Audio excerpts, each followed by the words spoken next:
So welcome everybody who's just joined us, and giving the stage to Deepika. So take it away, and looking Thank forward you. to a super interesting workshop. Great. Thank you so much, Datan. Thanks everybody for being here.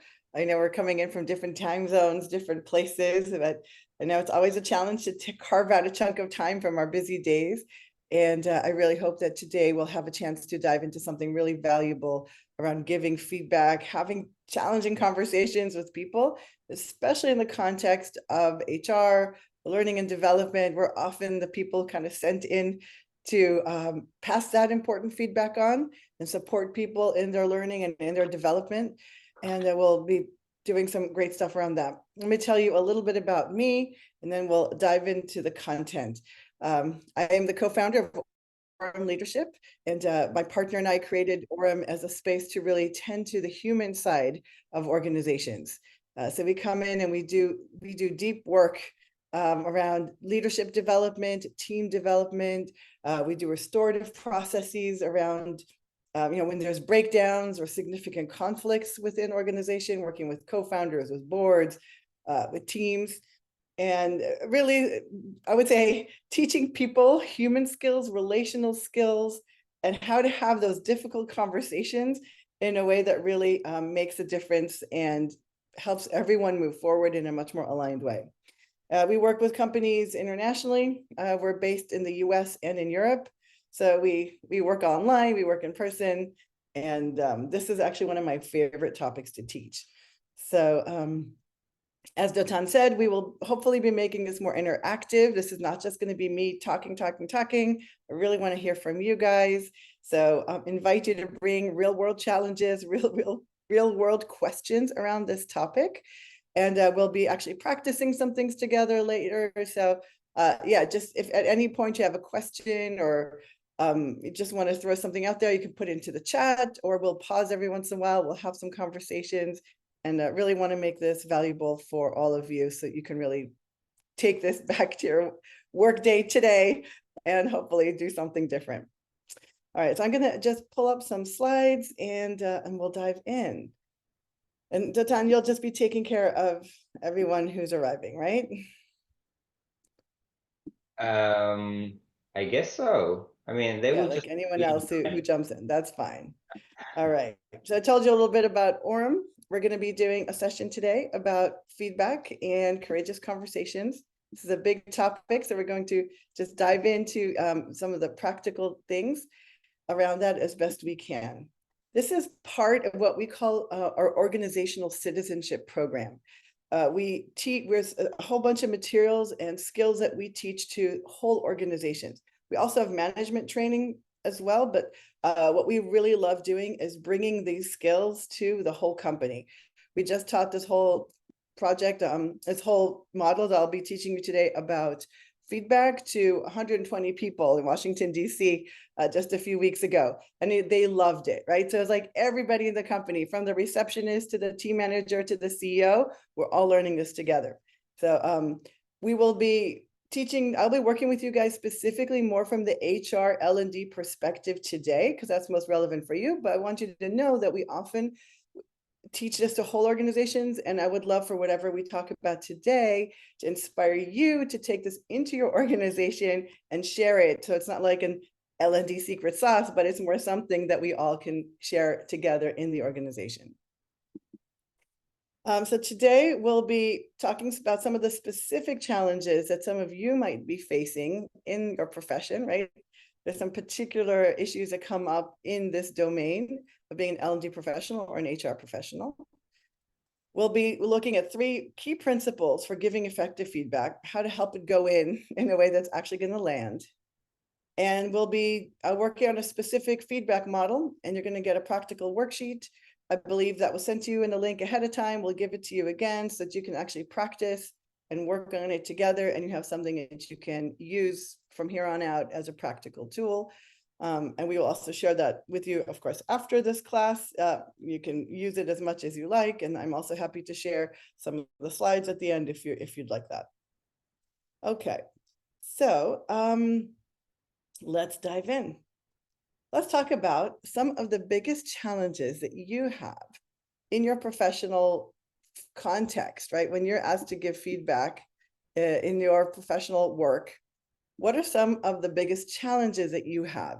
I put 8 here that I've heard about a lot from people I work with and that I've come across. And I'd love to just have you guys vote for the 2 that you find are like the biggest ones for you.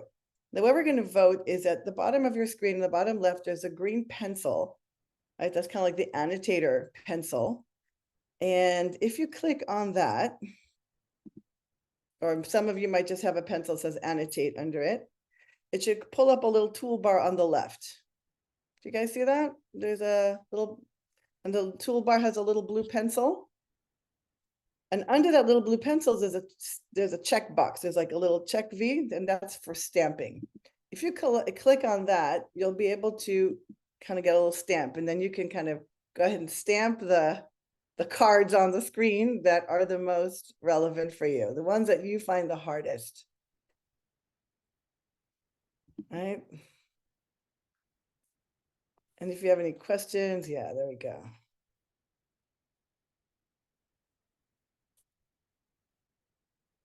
Okay, good. And let's see if there's a few more.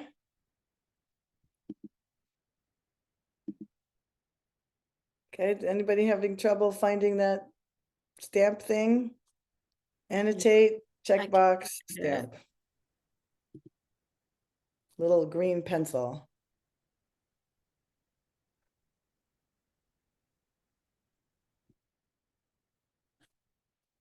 Okay. And if for any reason it's hard to get the stamp thing, then just put it into the chat. Maybe there's also things that you have challenges with that aren't on this list. So if that's the case, go ahead and put those in the chat as well. Okay.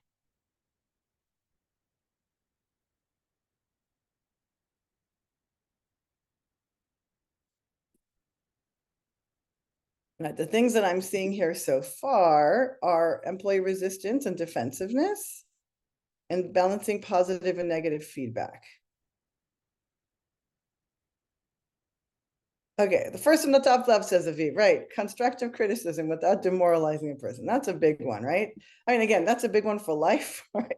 How do we give people challenging feedback and tell them about the negative or the challenging impact that they're having without making them feel really bad? Okay, good. Any others that I'm missing or anything else you want to put into the chat? Does this sound like, just give me a little thumbs up. Does this sound kind of like the types of things that you are finding challenging in general? Yeah, okay, good. Sometimes it's a combination of several, even on the same person. Yeah, it's usually not just one thing. That's right. Mm. Okay, let me just clear this and we'll move on.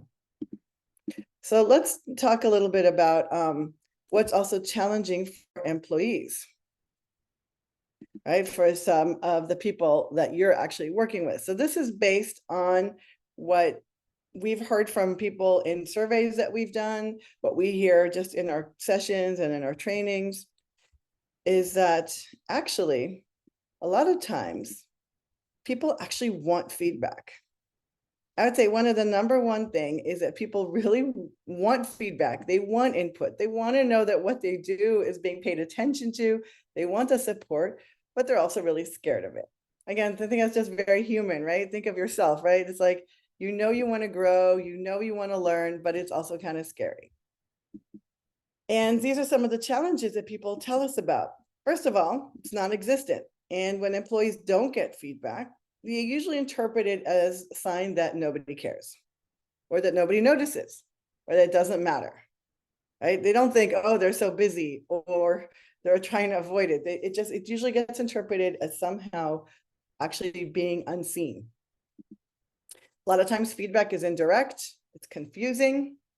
So a lot of times, I would say a huge part of what we do come across at Orem is managers will say, I gave them feedback, I said it.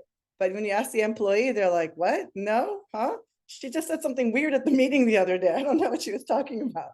right? There's all kinds of ways that we give very indirect feedback just by making little comments, by doing it in all kinds of wonky ways that actually usually creates a whole lot more confusion. A lot of times it's inconsistent, it's kind of random, right? Maybe it's at, annual reviews or in some kind of moment that we were not really ready for it. A lot of times feedback comes in moments of upset, and then it comes as harsh, comes as critical, it comes out of the blue.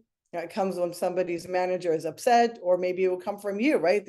Suddenly somebody from HR is calling them and they're like, there's no sense of connection that really is supporting the feedback.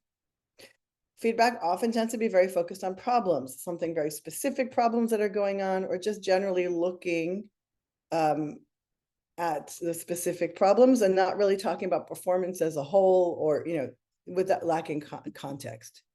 Like, I mean, tactical, not personal. So sometimes the feedback will be, do this, don't do that.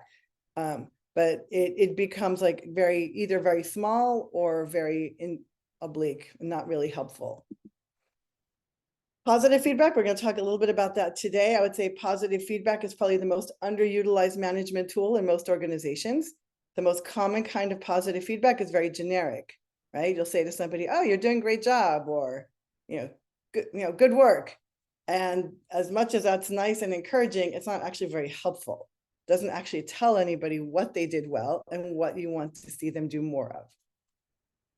So and I would say a lot of times feedback seems to be very oriented around the needs of the organization or the needs and desires of the manager, but not really related to the person themselves. Like, it seems to be disconnected from what the person receiving the feedback is actually interested in, or it's not very supportive of their actual growth.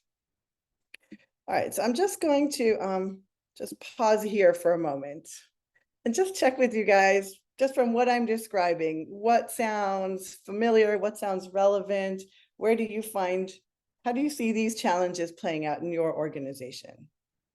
I'd just love to hear from a couple of you. I think when you showed the insights about how employees feel about receiving feedback, that I really relate to that. I mean, people sometimes feel when feedback is being given, it's probably because something is wrong. I mean, they're not, it's not framed like that. They're not used to that. It's not structured in a way that they're used to. Then they feel that something is coming. Maybe it's a preparation for another, escalation or something like that. Right. So a lot of times people, Yeah, I think on the manager side, it's the fear to be in comfort and also to influence employee, motivation, engagement, and they a lot of time just not doing feedback, and they're waiting for the traditional performance cycles, and then sometimes it's a surprise, but just like usually giving good feedback, I find in my organization works pretty smoothly, and it's we use it a lot, but giving some growth potential feedback, which we want to look at it this way, or bad feedback is definitely something managers try to avoid. Yeah. Great. Anyone else? Just about how this gets played out in your organization or in your job. The challenges around feedback. What's hard for you? Anyone else? Oh, I thought someone moved. Okay. All right. So we will, Aviv, were you saying something, or you're just listening in? Okay. All right. No problem. We will go on and we'll talk a little bit about what we can actually do in relation to organizations and in relation to the people that we're working with. So in a lot of ways, we really want to be bringing feedback into the organization, starting with positive feedback. This is often a place to start. If we want to kind of create more of a culture of growth and development organization, we want to start cultivating giving positive feedback and acknowledgement, which again, people might think that's happening, but usually it's not happening nearly enough. We also want to be giving honest, growth-oriented, constructive feedback. We want that to be just something that gets normalized and is not waiting for performance reviews once a year, not waiting for some HR intervention, but just something that is actually happening among peers, with managers, just a way that there's a culture of learning and constructive feedback throughout the organization. And then your job also gets a lot easier. In that, there's a culture of learning, culture of listening, right? These are all things that we want to develop in terms of skills within the organization.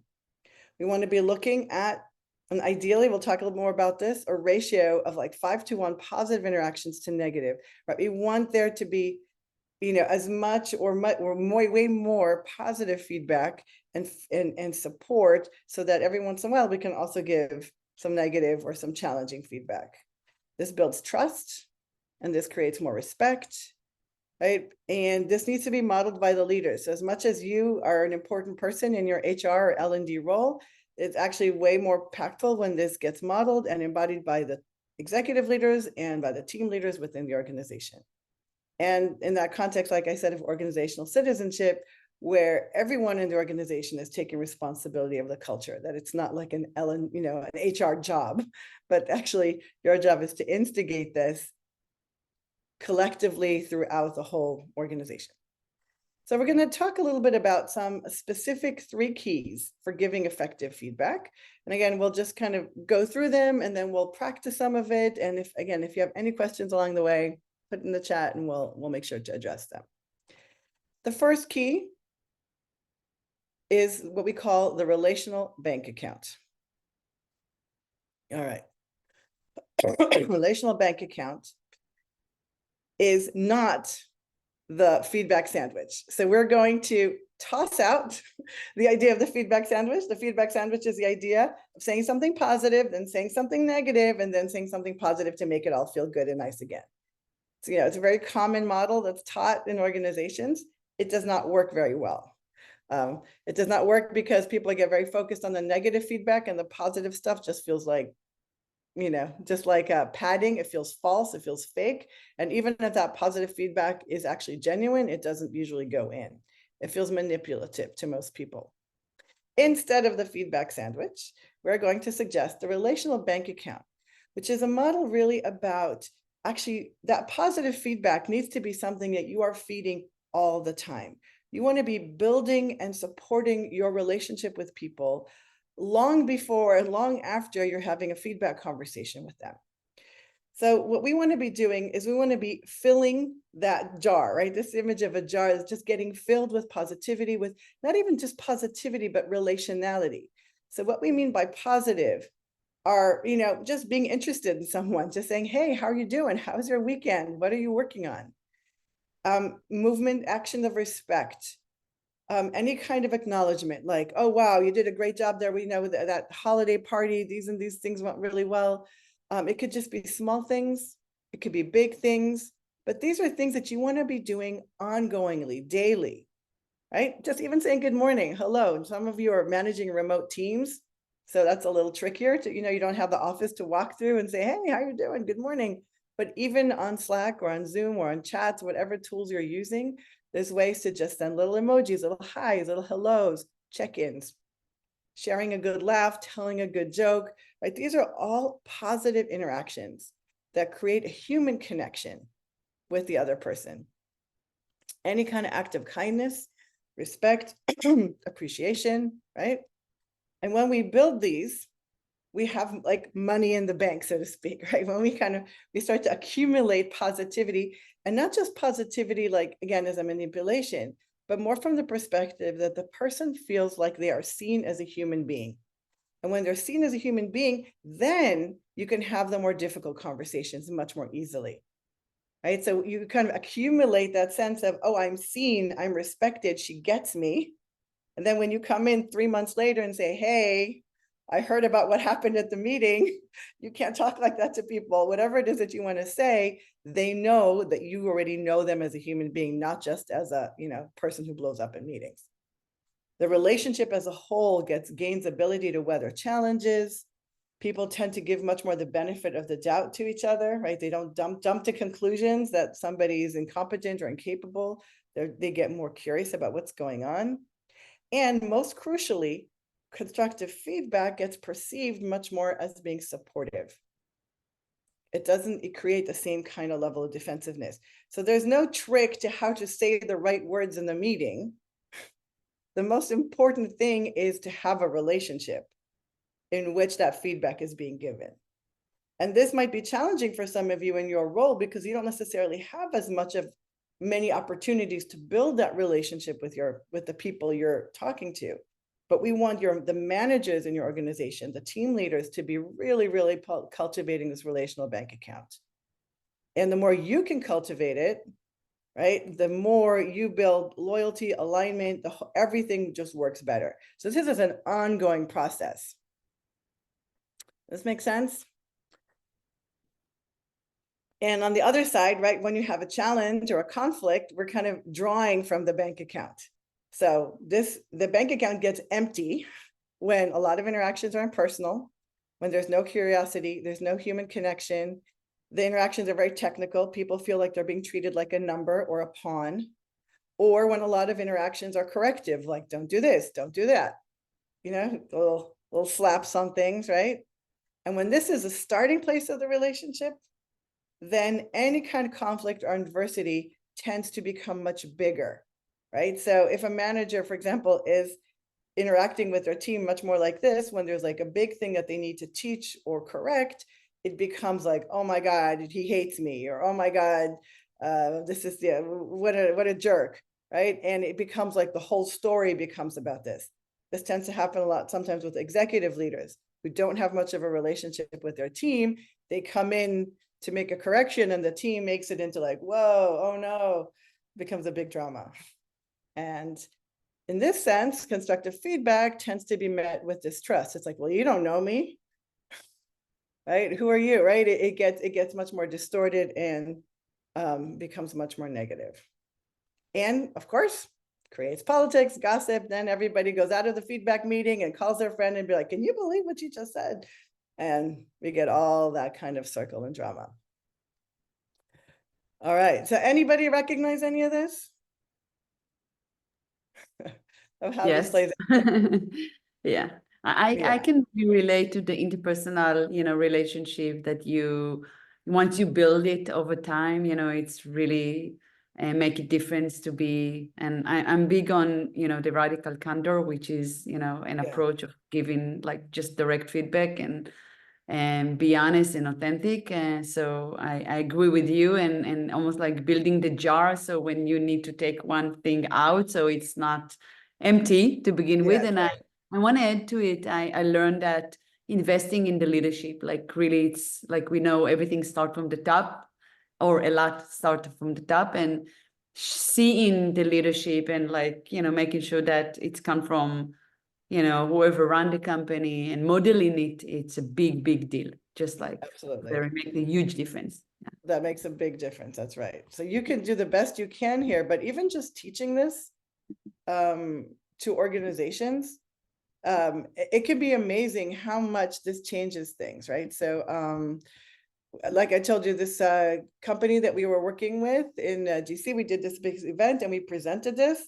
And I just had a session with one of their teams a few days ago, and they said that this relational bank account has become like a buzzword in the whole company.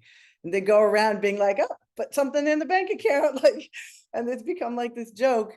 And but it's become something that they're constantly paying more attention to. And it's a very focused organization. They're in, property development, they're very, drive, go kind of people. And this has been really a game changer, just this basic concept that they can kind of play with and work with.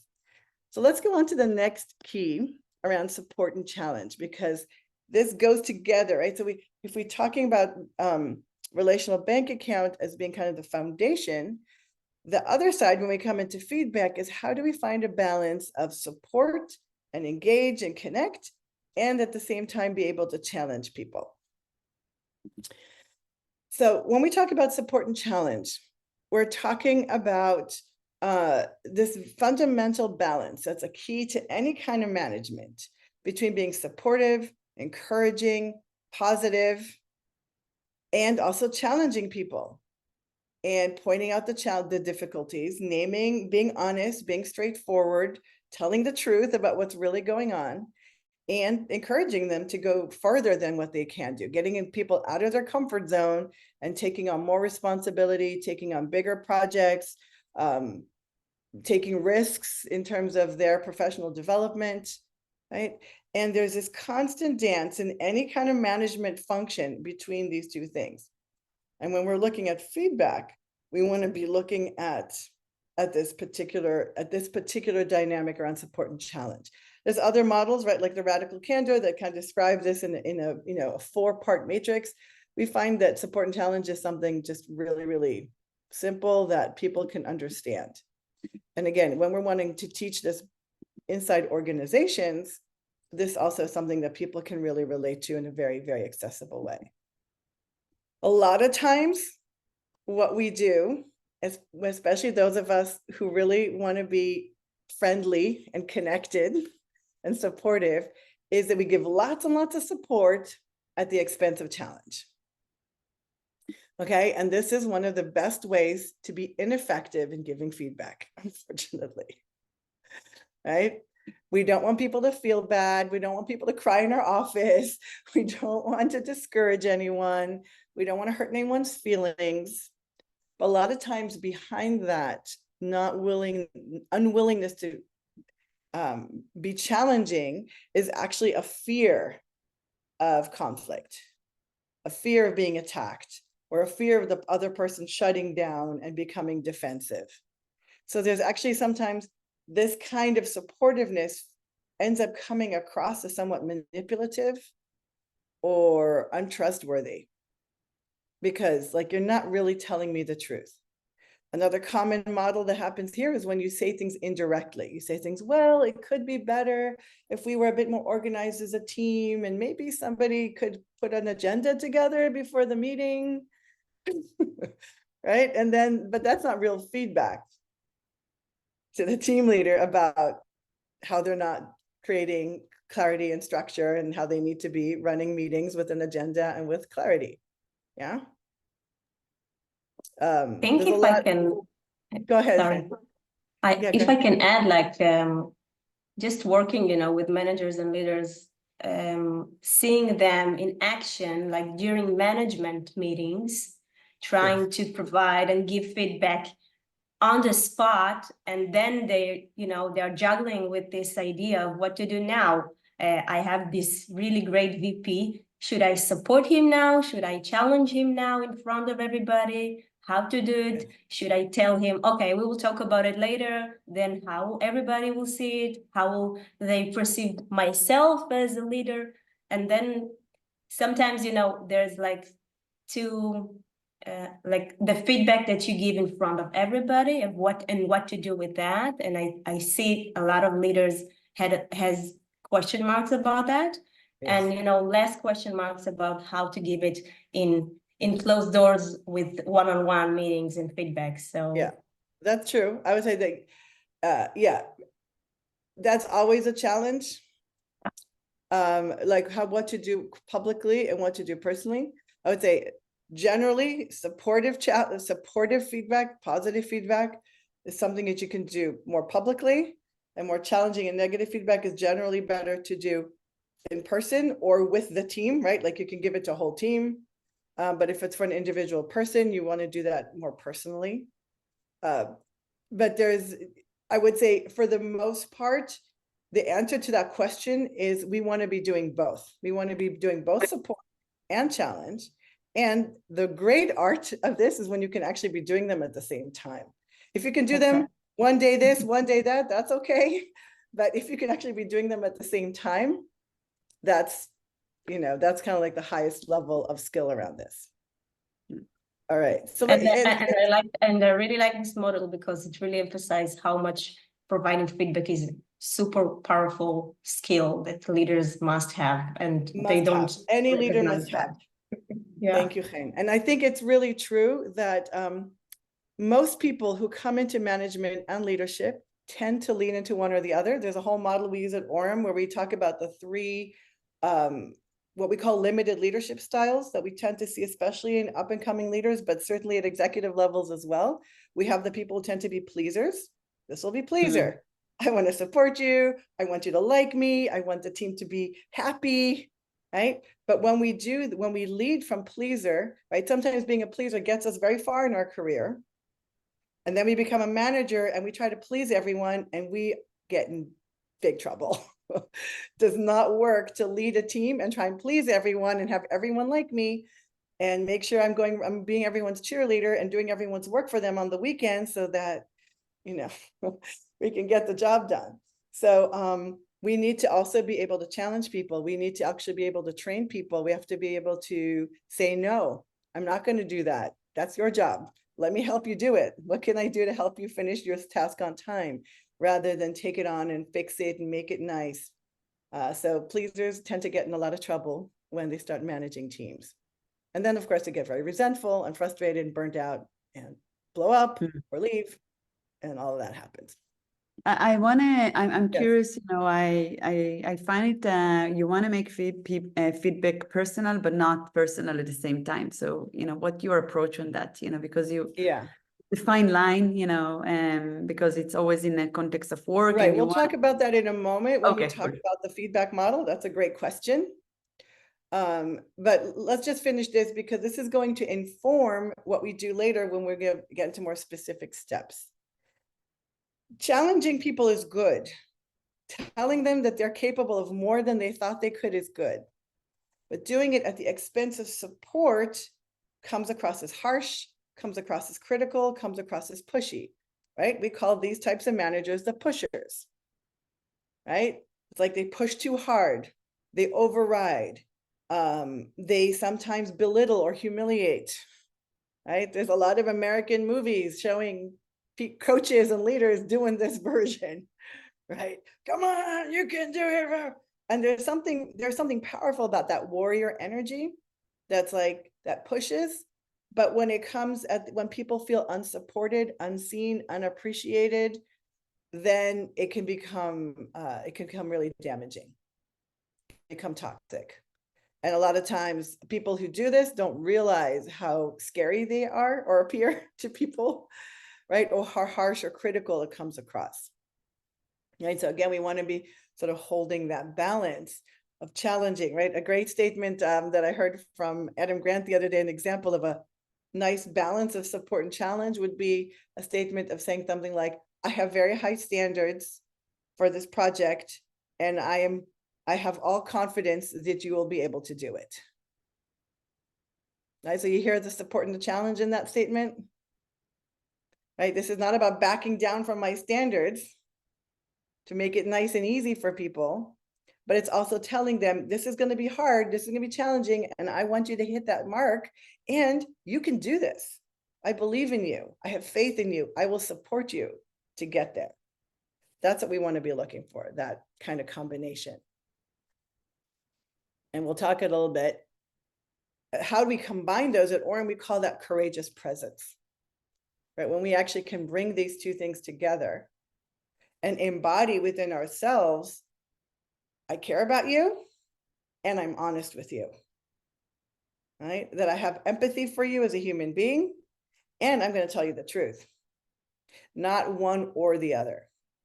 Right? And that is a skill to cultivate, I would say, more at a human level, right? There's ways that impacts our capacity to lead and our capacity to communicate across the board. What we know from research is that people who embody courageous presence tend to have exponentially greater influence within their organizations and systems. A whole bunch of research that's been done about who has greatest influence in the organization. And when they started to look for the people who consistently got rated as high influencer, regardless of role, regardless of rank, when the researchers were like following them around, trying to figure out what are these people doing that everyone seems to listen to them and trust them, what they noticed that they were doing was they were having courageous conversations. They embodied courageous presence. They were able to speak and communicate with both support and challenge. Because they had that skill, and they were using it often unconsciously without even realizing it, they became pivotal key people in the organization. So that's the power of this. And the more you can embody this, that impacts your ability to have influence in your domain. And the more you can teach this and, embody it and teach it to especially the leaders in the organization, again, just everything becomes way more effective and way smoother. So before we dive into some of the more practical model I'm going to teach you with like specific steps, just love to hear questions, reflections about relational bank account and support and challenge. Anything there? And you can, if somebody has an example, anybody here have an example of time in your career, in your work, that you were, either experiencing courageous presence or the absence of it, and like what happens when it's missing? Anyone have an example? I'm not sure about the example, but I compare it, maybe you've also compared it to, friendship between two people out of work, right? So Yeah, you also, it's different, of course, but when you build a relationship of trust, of support, that is honest, then obviously it's much easier for the other side to open up when they get your yes. challenging. I still need to get used to the support and challenge instead of the negative and positive from the sandwich, Yeah. which is great. But yeah, it's almost like saying to the manager, build some sort of friendship, a professional friendship Yes. with trust and make it very honest. So when you have to give this challenging feedback, it will be accepted. Yes. Yeah. I can share that in my, previous role at a company called Big Panda. In every offsite, we used to, end one of the days around a bonfire, and we gave feedback to each other. And we started with like, what we appreciate in each other, and then what we are inviting each other to do more and better. And I think the setting was important, and we know that where you give the feedback is really important, and knowing that we're sitting at the same side of the table in a way, we want the same thing, and there was a high level of trust, make the not always pretty feedback. And I remember one of the moments like, no, I'm not acting like that. The immediate resistance, I need to translate immediately to like a gift. And we, by the way, call it like give feedback as a gift sometime, right? Sometimes we use it in companies. So the setting and just knowing that the people that giving you, and that's based on relationship that you build over time, I just knew they want the best for me. They don't want to harm me or whatever. So yeah, it was very courageous, honestly, mom, because it was given in a forum of like the entire leadership, but it was very effective and very meaningful. Yeah. Yeah, and that's very different than the CEO saying, "Orly, come on, I told you already. I want more and more of this from you," right in front of everybody. Right? Yeah, The exactly. ritual space, and it was shared by everyone. And that's a completely different context. And in that sense, public feedback can be very positive and very powerful. Yeah. Right. When it's done, in that kind of context, and also when it's done more democratically, like we're all giving feedback or supporting each other. And especially with executive teams, I would say this is very important. Very important to have a space or have a forum where people can give each other that feedback, both what they appreciate and what's challenging, what I want to see more of from you, right? And but again, we want to do that in a structured way, and especially when that feedback can also go to the leaders. We do that also with teams, and but then there's a facilitator who helps the team give back to the team leader, right? Be that the CEO or head of marketing or whatever it is, and that can be very, very powerful when we have a forum for that. I can add from my previous role that one of the challenges that I have as an NLD was, while supporting a leader that was remotely really far away from me, and even the time zones was like upside down, building this relational bank was super challenging at first. And then being able even to find opportunities to give him this feedback, this constructive feedback of when I give them the supportive one and when I challenge him, was really, really challenging for me. But it was fun on the other side, because this is like the challenge of our profession. So for me, that was, a bit of challenging of the skills that I have. And you talked about the challenge versus the support. I have like an example from home. Obviously, I guess you can all relate it. I have 3 boys, and the middle one is the middle one. And I have also always conversation with my husband and my alter ego. No, we should be more supportive. No, you said too much hard things for him. He's only 4 years old, like stuff like that. So we're using it all day, and the model just, write it down and in a more constructive way. So thanks. Sure. And I would say parenting is definitely the place where we want to be also constantly in that support and challenge, right? And one of the beautiful things to do, I love what you said, Orly, about we're on the same team, we're on the same side of the table. And so, I would say that is the fundamental position we want to be coming into any feedback conversation. Yeah.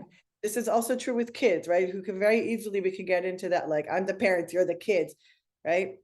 But how do we actually kind of turn it around, be like, no, we're on the same team and the same family, or literally the same team, the same organization.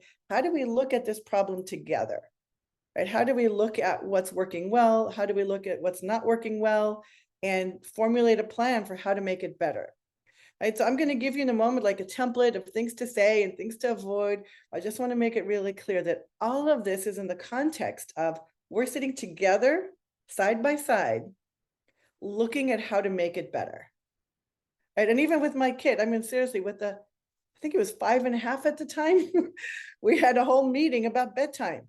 How do we make bedtime better? Because you're not having fun, I'm not having fun.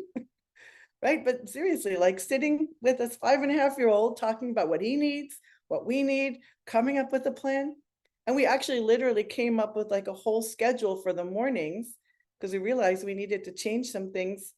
And, we whole family start to follow that schedule of our mornings and our evenings that we designed together. And I think that's another big deal. I think when you give feedback, you want to also ask, what do you need from me? To support you through this change or whatever, this feedback is all about. Even, is it like, it could be peer, or it could be your direct employee, or it's actually your manager, right? So on all different ways. Yeah. Exactly. So we're coming into that from this attitude. And the more we can actually speak to that, a lot of times when you're giving someone feedback, you're actually there to support them, right? Especially in your roles, you're usually there to be like, hey, you want to keep this job? Here's what you got to do, right? Or you want people to listen to you? This is what needs to happen, right? You want to advance in your career, right? Like there's usually some kind of interest. There's usually some kind of thing that is actually really relevant to the person you're speaking to, or relevant to the success of the organization or the success of the mission of what you're up to. And the more you can actually set up the whole conversation in that context, the more buy-in you get. When you come in and give feedback because I want you to be different, right? Especially as the boss, right? Or because you're annoying me, right? That usually kind of sets the whole thing up on the wrong foot. So let's talk a little bit about some practical steps, and then we will actually get to practice it. Actually, I have a question, Go ahead. which you might address in terms of talking about the practical things, but I'm wondering how, we should come in when considering a conversation, or, what might be a challenging conversation with someone who tends to kind of brush off the support that you give them, or, basically focuses so much on the challenge that they, put aside all the support that you might have given them, or all the kind of compliments or the positives that you might have given them so far, and the relationship that you might have built, Yes. I think like in a perfect world, everyone is really professional and doesn't take things personally, but I think we also know that that's not really the case. That's not the case, no. how would So let's you talk about this handle that? model of view. Let's talk this through, and then let's come back to that question because I think it's a great question. All right, and let's see if this somehow addresses some of that. And then we'll talk a little bit more about defensiveness and hurt and just some things we can do to move through that. Okay, but let's make sure I come back to that. So we're going to talk about the ORM feedback process. That's, again, just sort of the two key elements to this is about combining data, like facts, talking about the impact that that behavior is having, and bringing curiosity. So if you don't remember any of the steps that I'm going to walk you through, just remember those three principles: facts, impact, curiosity. That's your, right? That's your high level recipe for this model. All right, we're going to talk about this ORM feedback process that's coming again from that courageous presence place and bringing some useful impact. First step is setting it up. So this is we're already beginning to talk about, right? Orly's description of that kind of collective environment is setting it up. A performance review is setting it up, right? Like it's a structured process. But if you're going to be doing this more spontaneously, right, because it's urgent and now, don't just Slack somebody the information or just, you know, bump into them in the hallway. Set up a meeting, a private meeting, to have this conversation. They might be a little nervous about it beforehand, but that's okay. It's better that they have some time to prepare and know that they're going to get some feedback, rather than it just kind of coming to them out of the blue. Then you're going to have the actual feedback conversation that has three fundamental elements in it: describing the situation, describing the behavior, describing the impact. We'll get into that in a moment. Then we're going to have a conversation. This is more of a two-way conversation about how do we make this better? Support, resources, training, whatever.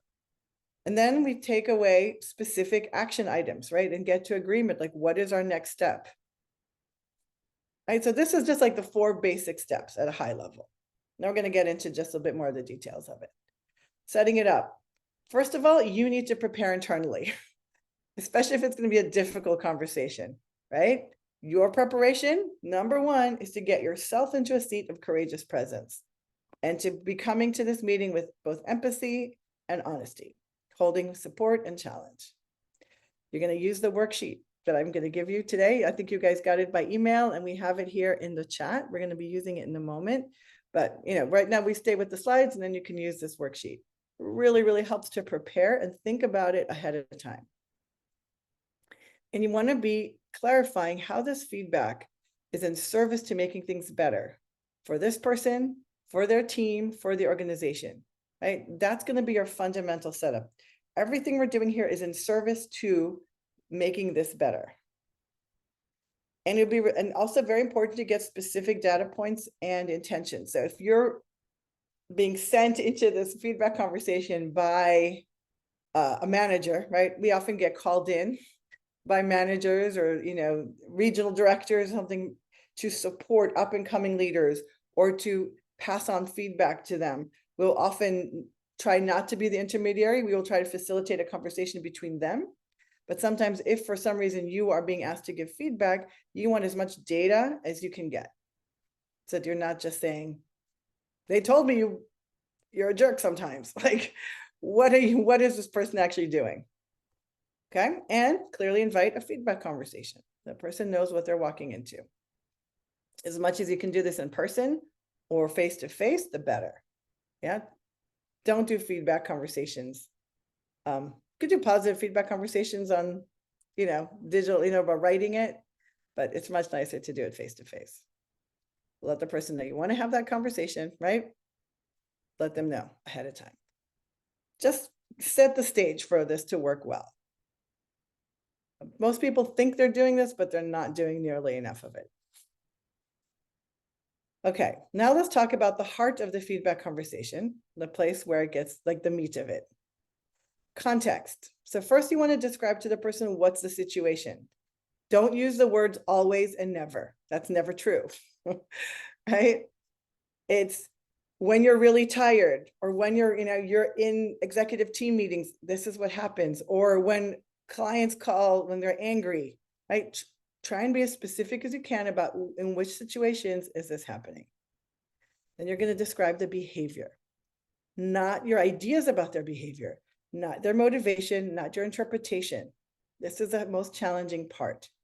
Very, very practical, as objective as possible. What are they actually doing? Right? When I asked you to send the email by Friday, and by end of day Friday, it wasn't in my inbox. That's it. Not when you flaked on me, not when you ignored me, not when you didn't care about what we had agreed to. Those are all your interpretations, and you have no idea if they're true. So we really want to focus on externally observable actions, right? Just something that anyone from the outside could see. Right, we're going to come back to this. This is the #1 mistake people make when they give feedback. Because when you give feedback that is interpretive, people will start arguing with the interpretation, right? So a CEO I was coaching once, he went to his head of operations, and they came and he said, "You guys aren't taking this seriously." And of course, and then the conversation then became of, yes, we are taking it seriously. Of course, we're taking it seriously. And then they spent half an hour just arguing about whether they're serious or not. That's a useless conversation. Then he changed the conversation to be like, I asked you to make these budget cuts, 2 months ago, and you haven't done it. Then there's no argument. They're like, oh yeah, right, we haven't.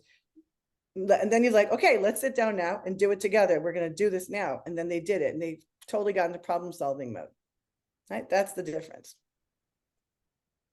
I once had a sales manager, sorry for the interruption. Yeah. Just it's funny. He was a really VP on sales, and he was like running in the corridors of R&D, saying to people, "You don't do anything right here. You don't work here, right? That's the reason we don't sell anything." So yeah. Yeah, that's really helpful. Yeah. Not, right? Not. So exactly. A lot of times feedback, especially spontaneous feedback, comes with interpretation. Then everyone will start arguing with you about the interpretation. And then you're caught in a loop. What your job is to do, and this is a part that most people skip, is to describe the impact of the behavior. Here's the thing. Most people don't know the impact they're having. So you want to describe the impact on you, right? If you're actually giving feedback to somebody about something that's relevant to you, do that. But if you're, again, like if you're kind of more representing somebody else in the organization, right? Then you can describe the impact on their team, the impact on the project, the impact on customers, right? This is the feedback I'm hearing. This is the impact that you're having. Most people have no idea about the negative impact. But you'd think that people would know that when they blow up at meetings, that they would know that that has a negative impact. They don't. They know they shouldn't do that, but they typically don't know the long tail, the long-term effect of that. I've coached so many leaders on like helping them understand that for months after that, their team will hide from them. They think they've, they got pissed, it was done, we move on. Especially more anger-oriented people tend to think, yeah, okay, we're done. They don't have any sense of how that impacts the psychological safety of their team for weeks, months down the line, right? People who are quiet in meetings, people who don't speak up, they think they're just being nice. They think they're just thinking. They have no idea the impact that that has, the withholding that that has, the perception that that creates when they're actually withholding useful information, when they're not speaking up at meetings, when they're trying so hard to be nice. Yeah, so it's your job a lot of the time to actually describe to people the unintended impact that their positive, what they think is a positive action is having. So let's talk a little bit about what this might look like. All right, let's just give you an example. This is about someone who doesn't speak up in executive meetings. Got a lot of those. So situation during executive meetings, especially when a big decision is being made, you tend to be quiet and you don't voice your opinion during the meeting. I notice that you nod and smile, but you don't say anything directly about the topic. See, I'm getting very specific about the behavior. I'm not saying to her, oh, you just disappear, right? What does that mean? And here's the impact that you probably don't think about, right? Is that the decision is made without your expertise, and it can appear from the outside like you don't really care or that you don't have anything to contribute. And here's my feedback, especially on the HR LLD side, in terms of your leadership development, right? the team doesn't get a chance to see your capacities, and your team feels like you're not really speaking up for them. Right? This person probably has no idea that that's the impact it's having, or that the team might even be complaining behind her back about how she goes silent and that she's not really supporting their ideas. Right? This is just a very simple example of a behavior that might seem very innocent. It's not something terrible that she's doing, but this is the impact it's having in terms of her development. Okay, so we want to really get clear on the difference between fact and interpretation, right? When you get flaky, yeah, right? But we can just say very clearly, the meeting started at 9, you arrived at 9:30. And the impact that had was, we couldn't make any decisions, or it was wasting everyone's time, whatever that might be. Okay, another example. You avoid responsibility, don't show up for your team, right? Doesn't sound like a terrible feedback thing to give. But again, you get kind of stuck here. The person will immediately get defensive. Can you feel that? If somebody said that to you, wouldn't you get defensive? I would. Right? But when you give me facts, it took you 2 weeks to respond to the complaints of your team about their workload, right? Then we can actually have a conversation about what's happening. Why did it take you 2 weeks? Are you overwhelmed? Did you not get the information? Do you think that they should be able to handle that workload? We can actually get into the conversation. All right. So that's kind of like the meat of this. And it's that part sometimes is a little tricky to kind of sort through. And your job, maybe when you're dealing with feedback loops in your organization, right? When people come and say, she's not doing her job. Can you tell me more about what you actually mean? Like, what are the facts behind that? Right? And then you can actually start to help parse that out in a way that sets you up for this conversation. Because when you have that data, then you can start talking about let's make it better. Because the next step after the feedback is getting curious.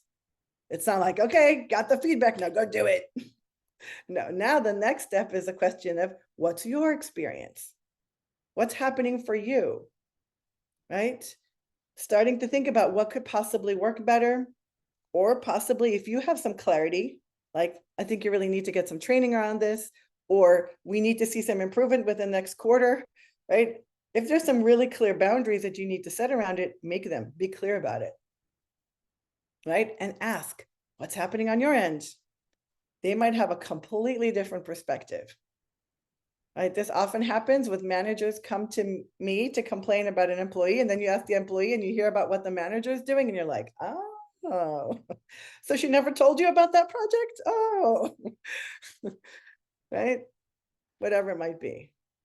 You might have a part in the dynamic that you're not aware of, right? Again, as a parent, as a friend, this is especially relevant, but certainly at work, there might be a way that you have been undermining that person in a way you weren't aware of, by not giving them content, data, or support, or by confusing them, or whatever it might be. Okay, and you want to get very specific here about ideas, suggestions, whatever that might look like. All right, but this becomes a conversation where you're also open to hearing and learning. So you're collaborative. You're not just saying, now go do this training. You're like, what would support you? What would help? Okay. Then from there, you want to get into takeaways. What are you going to do? Being very clear, keeping it super simple, doable, right? So yes, we're on a trajectory for training you to support you in your leadership, but practically speaking, we're going to get you some coaching, next year, or we're going to send you to this great Clickto course about management skills. Whatever it might be, that's going to be practical. Or we come back in 2 weeks and I'll set up a meeting, a facilitated meeting with your boss, because obviously there's some huge breakdown going on, and we all need to be talking about it. Keeping the next actions very clear, very tangible. So, and then this is kind of our sequence. This whole sequence could take 5 minutes. This whole sequence could take an hour, right? But you kind of want to make sure you're going through these steps. And the last thing I want to say about it is that this is all applicable to positive feedback, just as much as to negative feedback, right? Telling people in that team meeting, right? You were so clear and you spoke up to the CEO in a way that was really respectful, and your request was really clear and it really landed. And I could feel everyone, right? And then the impact of that is that your team felt supported. You clarified challenges ahead of time. We avoided weeks of work because of that. Good job speaking up. Right? So you want to, and to employees, right? You handle that customer really well. Because of that, the customers are coming back to us and renewed their contract. And I've built trust in you. I feel like I can put you in front of client more, and I can entrust you with clients because of what a great job you did. Impact is the big missing piece in positive feedback. Instead of let's make it better, yeah, how do we capitalize on that? How do we grow that thing that you're so good at? How do we cultivate it? All relevant for positive feedback just as much. Okay, so let's practice it, and then we'll come back and talk about it. How about that? All right. So here's what I want you to do. I want you to actually take a real situation. Here are the steps. We also have that worksheet that's in the chat. Okay. You can use that, or you can just write this in your notebook. I want you to think of a real situation, a simple situation, nothing too complicated, not your mother-in-law, right? Just, somebody at work that you want to give some feedback to. And we're going to take just 5 minutes for this to just write. What's the situation? What's their behavior? And how you want to invite that conversation. Okay, so let's do this, Lee.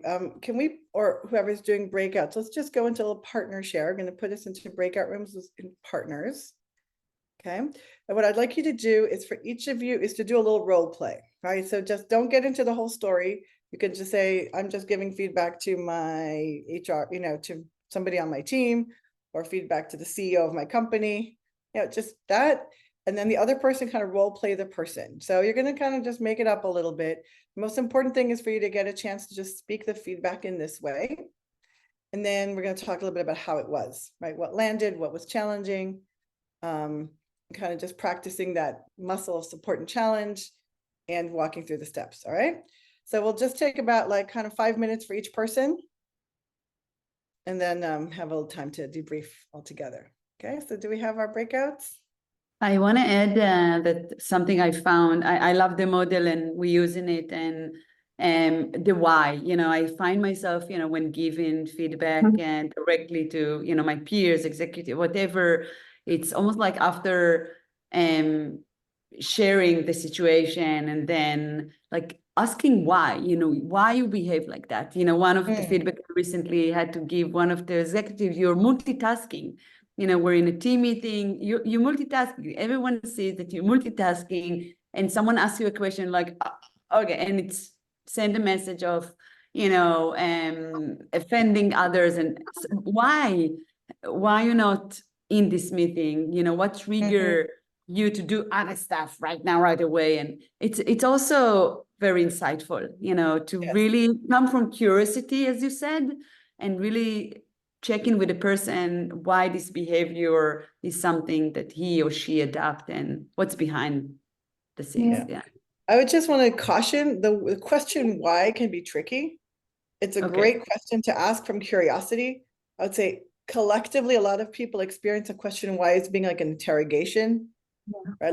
Like what's wrong with you? Why are you like this? It depends how you ask it, for sure. So it has to be the tone, right? It's very much about the tone that you bring to it, right? Sometimes I like to preface it, but I'm really curious why this is happening. That helps to soften the why. Yeah, for sure. Okay. Why? Yeah. Right. Or I can say, again, this is another advanced technique we use at Orm, is the story I'm making up is you don't really care about this meeting, but I'm curious, what's your experience? Right. Yeah. That's kind of more in that crucial, that's when we can actually start to name what's the interpretation that's being created for me or maybe on the team. But I name that interpretation with curiosity, not because you are. Right. Yeah. That's a great example. Okay. So we're going to be wrapping up here today. And, again, there's so much we can develop and dive into. And I love the conversation that you guys had about how to problem solve and think about this. It's really good to have community, really good to have people to lean into and get support from around all of this. And I invite you to lean into us, lean into the great offerings at Clickto. Of course, I'm available for consultations, support, trainings that we can do within your organization to kind of teach these skills and these models and these principles. So it's not just you holding it all, being in the middle of everything. And we want to take a moment to thank you, Deepika. I know you're super busy, and this week is extra busy, and you're out of your even, time zone. And I've been working with Deepika for many years, and I appreciate, what you bring and how you bring it. And it's a lot about the how. So thank you so much for jumping, on this challenge. And